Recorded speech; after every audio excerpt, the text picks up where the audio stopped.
Welcome to Psiko Podcast. Di channel kami akan membahas tentang seputar psikologi.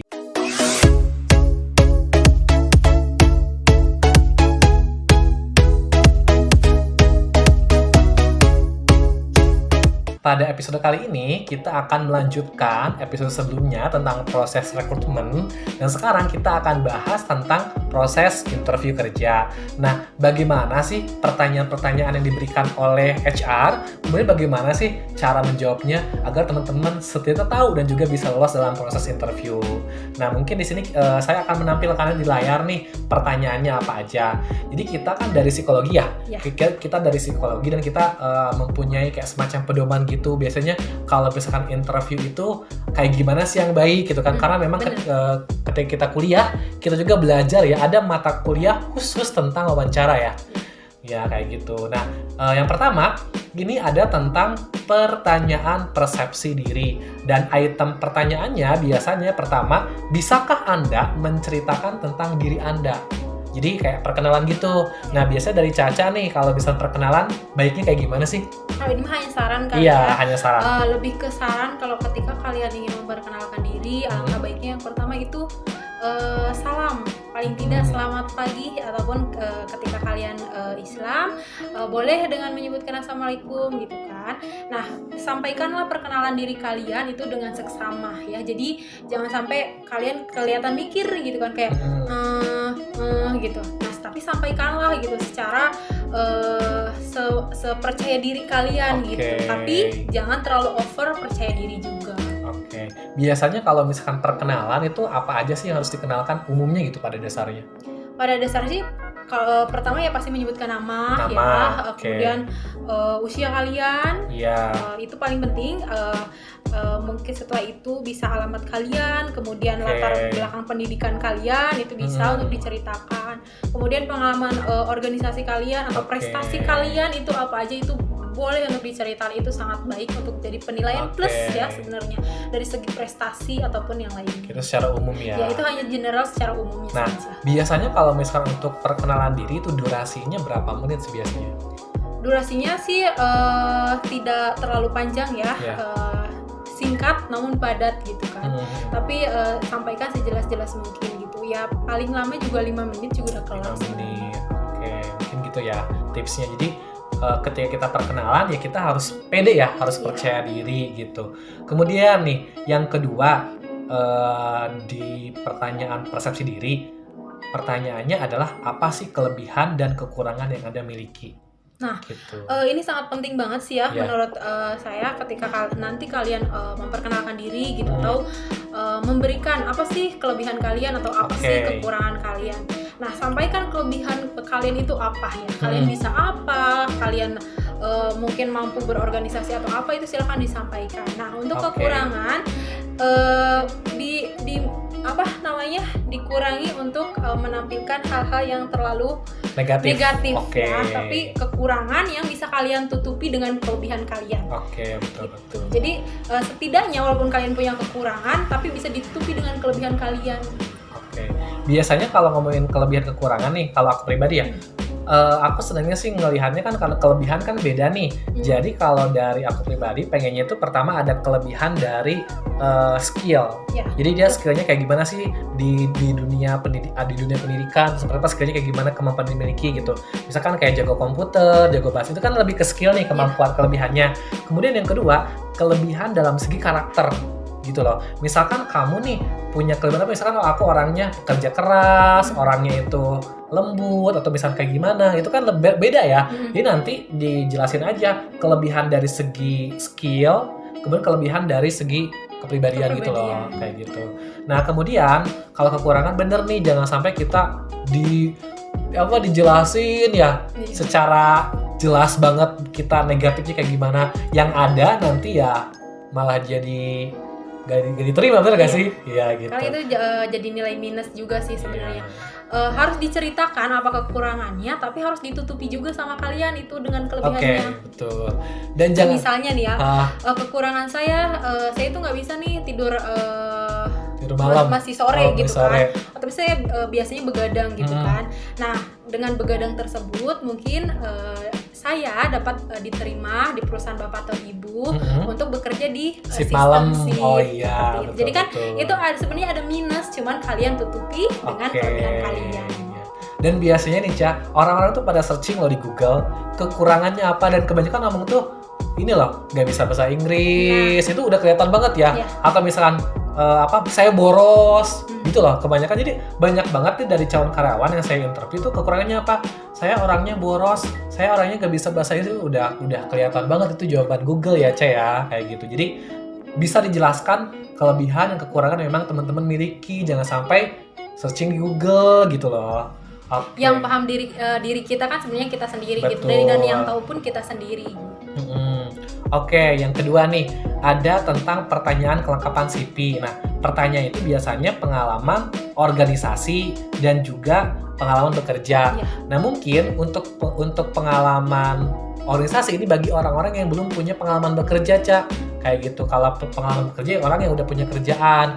Nah, biasanya tips dari Caca nih kalau untuk item pertanyaan ini kayak gimana nih? Kalau kalian mungkin baru lulus sekolah mungkin ya. Betul. Nah, untuk kalian yang baru lulus sekolah, apabila itu kalian punya pengalaman organisasi, silahkan dieksplor ya. Kalau kalian boleh ceritakan pengalaman organisasi kalian apa, kemudian sebagai apa gitu. Karena itu bisa jadi nilai plus kalian juga. Karena kan kalian baru keluar gitu kan. Sementara kalian pun masih belum punya itu namanya pengalaman kerja. Apalagi kalau misalkan di sekolah pernah menjadi sebagai ketua OSIS mungkin ya, atau ketua apa, itu kan menjadi poin plus juga ya. Kalau misalkan nggak punya pengalaman bekerja. Nah, kemudian untuk pengalaman bekerja itu kita jelaskan nih biasanya kita kerja di mana, dari kapan sampai kapan, kemudian job desk-nya ngapain aja.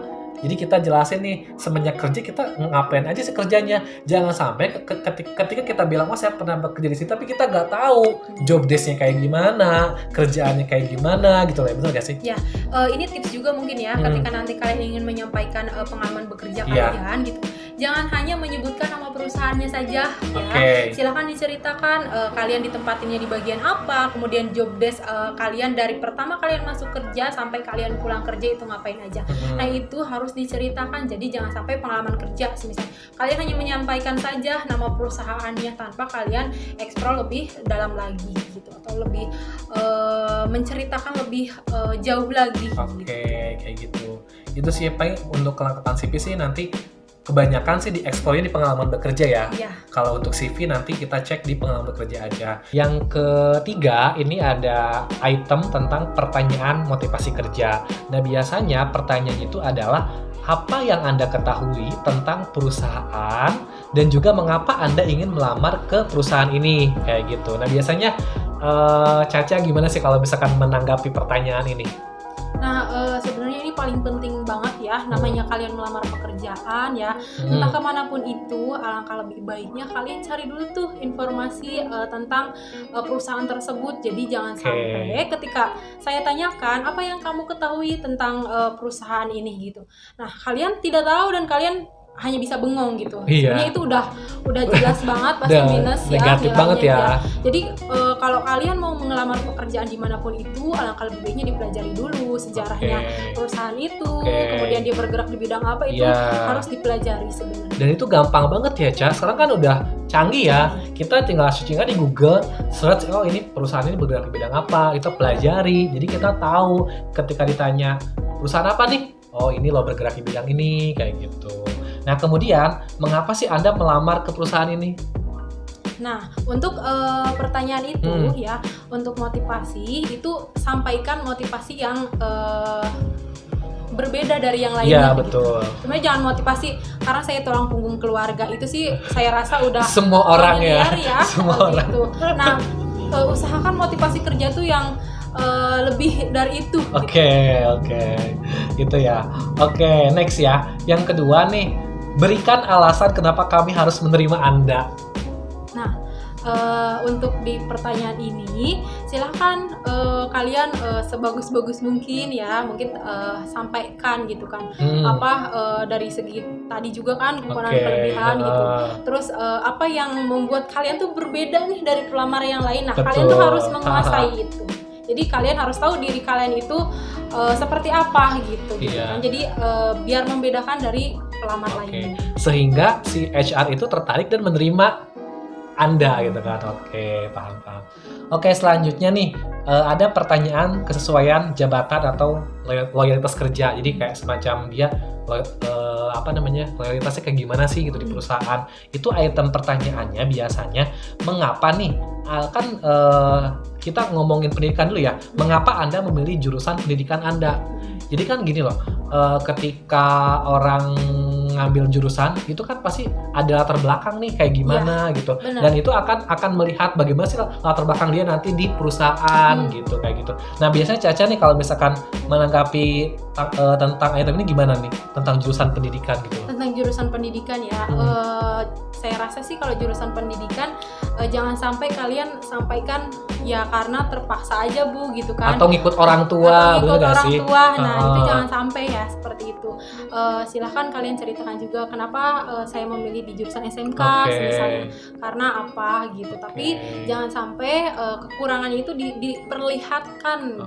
Ataupun kalian lebih Bu karena dipaksa orang tua atau Bu karena saya mengikut orang tua aja gimana. Nah, itu jangan sampai seperti itu.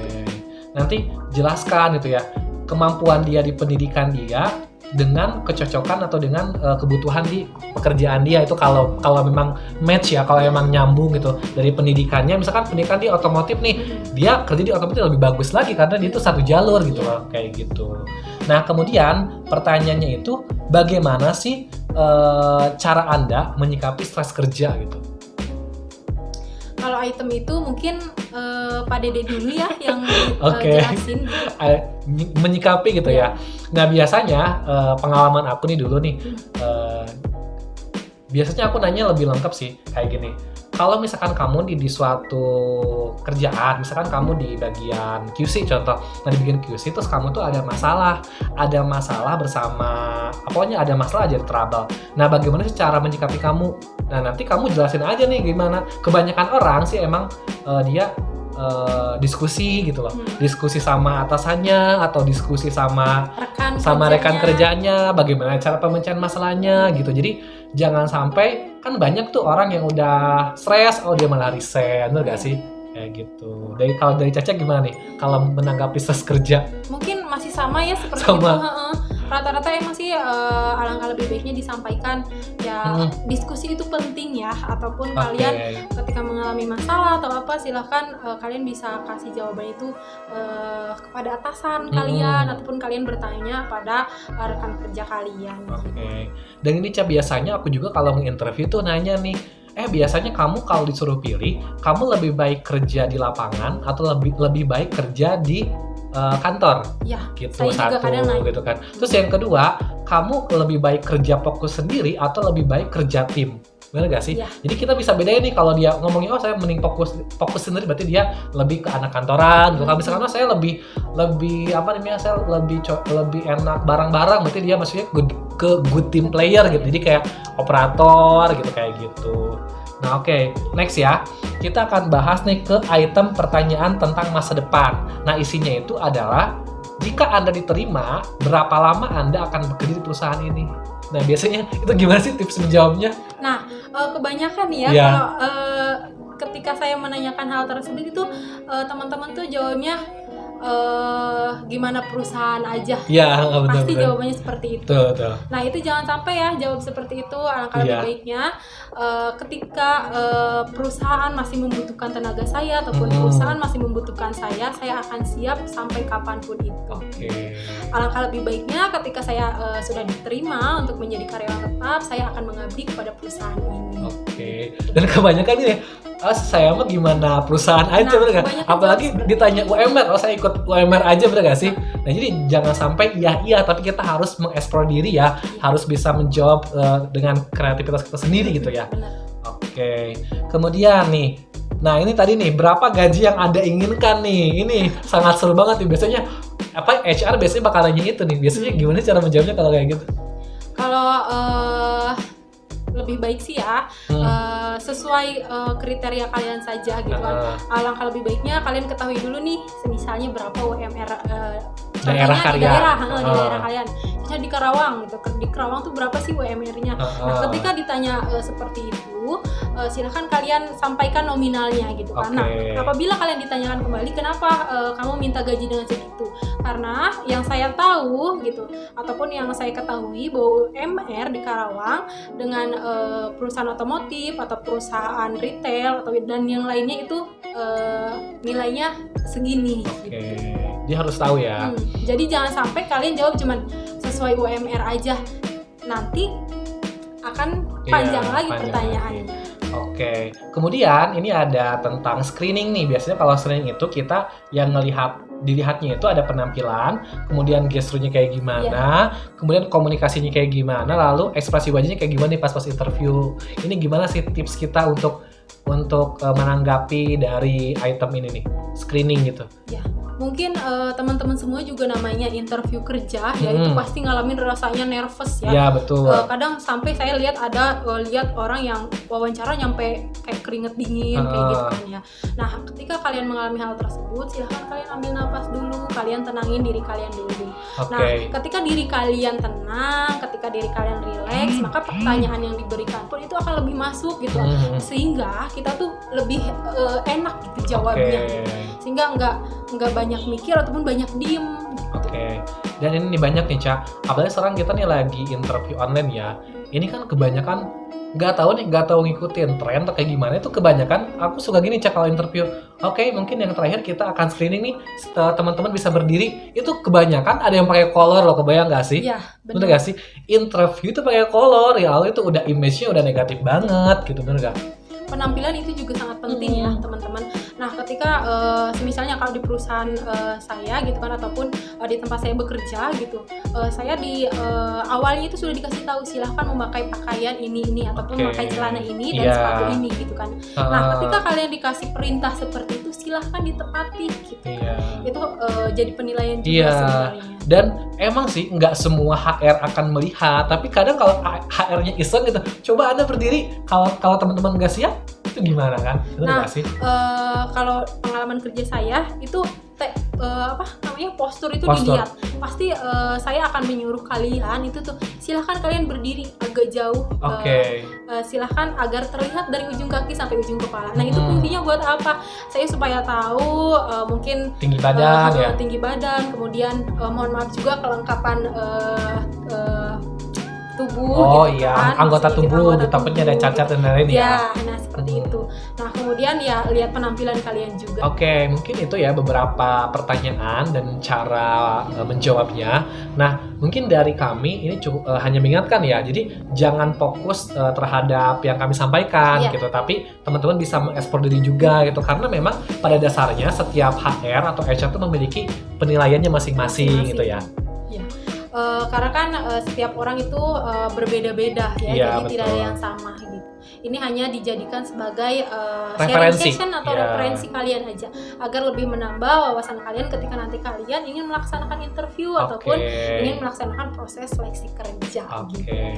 Dan terakhir buat teman-teman nih, mungkin ada pertanyaan yang belum kejawab. Nah, teman-teman bisa komentar aja di kolom komentar, bisa ditanyakan nih tentang seputar itu proses rekrutmen atau interview kerja. Iya, benar banget. Mungkin dari kami cukup sekian ya. Ya. Bye-bye. Bye.